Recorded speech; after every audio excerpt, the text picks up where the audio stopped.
At a time when humanity, with its mind-boggling achievements in various fields, is marching ahead like a juggernaut, trampling all other creatures and destroying the Mother Earth, there appeared a pathogen, invisible and undetected.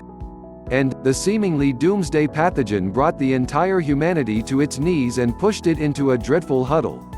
It made us stop bragging about artificial intelligence and the Internet of Things for a while and start practicing how to wash our hands properly. It made us set aside our gregariousness and forced us to maintain social distance. It stopped us from manifesting our confidence through a firm handshake and made us stay clueless on how to greet the other person. It forced us not to ignore coughs and sneezes as mere natural reflexes and dread them instead. Before we continue, please click the subscribe button and hit the notification bell. However, if you conclude that only bad things are happening due to the outbreak of novel coronavirus, you are mistaken.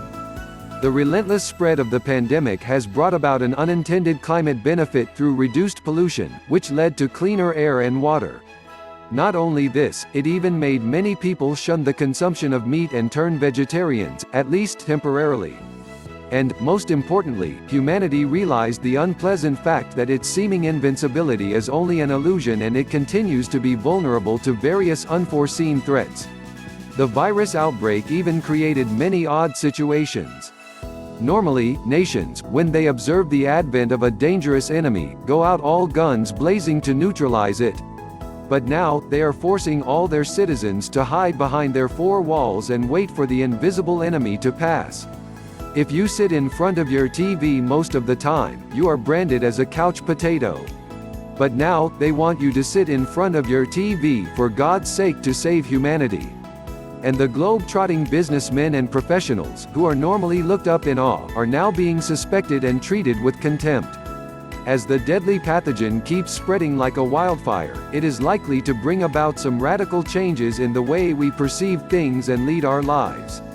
Therefore, it is timely to reflect on the likely changes the dreadful pandemic will force upon the world.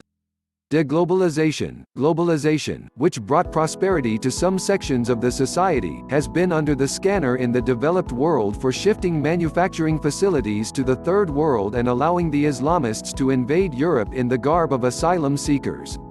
It also created a tribe of globe-trotting businessmen and professionals, who consider themselves as global citizens. Now, the same people are carrying the virus all over the world with their irresponsible behavior. Their behavior is breeding more contempt among the ordinary people towards globalization, which facilitated the movement of not only men, material and money but also the terrible virus across national boundaries. In many parts of the world, the airports are closed and the people who fly across national boundaries are asked to self-isolate themselves.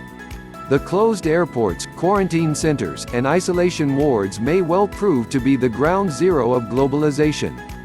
The growing opposition to globalization may finally end up strengthening the hands of right-wing nationalists, who are likely to build tall walls alongside their borders. Socialism, it is the capitalism that paved the way for globalization, which led to a gargantuan increase in wealth. All the newfound wealth, however, got concentrated in the hands of a few ultra-rich individuals. Nevertheless, the outbreak of coronavirus is forcing governments all over the world to resort to socialistic measures. They are extending many benefits to people, especially the vulnerable, in the form of cash transfers to compensate for the job losses. Nevertheless, the upsurge of socialism should not be mistaken with a revival of communism.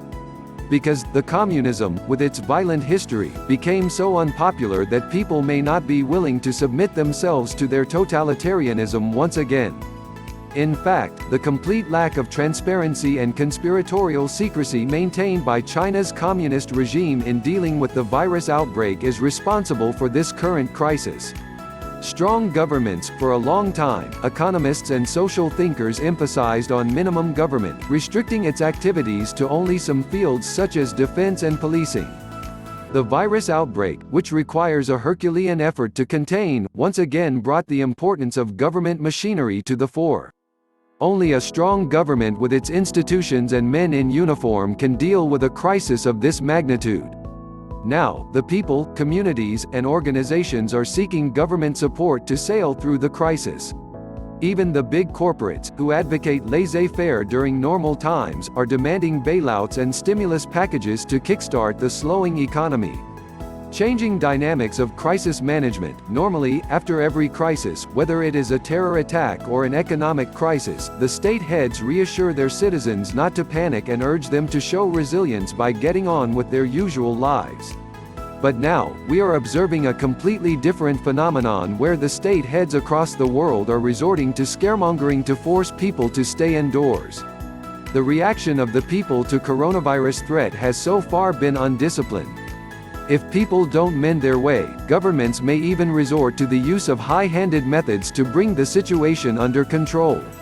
Mercy towards animals. After the outbreak of coronavirus, the animal rights organization, People for Ethical Treatment of Animals (PETA), made a tweet showing how the term coronavirus turned out to be an anagram for carnivorous, highlighting the fact that the pathogen has its origins in meat markets.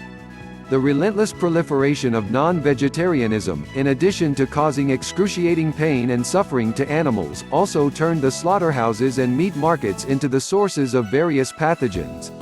Most of the viruses that afflicted humankind till now have animal origins, and therefore people must reform their food habits if they want to contain virus outbreaks in the future. End of individualism. The 21st century made unlimited freedom and individualism popular, which gave greed and selfishness the undue legitimacy.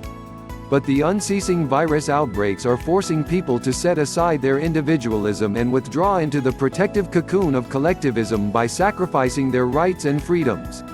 The aftermath of the coronavirus outbreak made people hyper-vigilant about their neighborhood, and the level of suspicion towards their fellow citizens skyrocketed. The onus of restoring trust is on everyone by behaving in a socially responsible manner. Thank you for watching. Conclusion: it is, however, difficult to accurately predict the changes the dreadful pathogen may bring about. If it turns out to be a dreadful crisis with relentless spread and mounting mortalities, it may even end up spreading hatred towards some nationalities and some sections of the society. It already made many people detest the Chinese.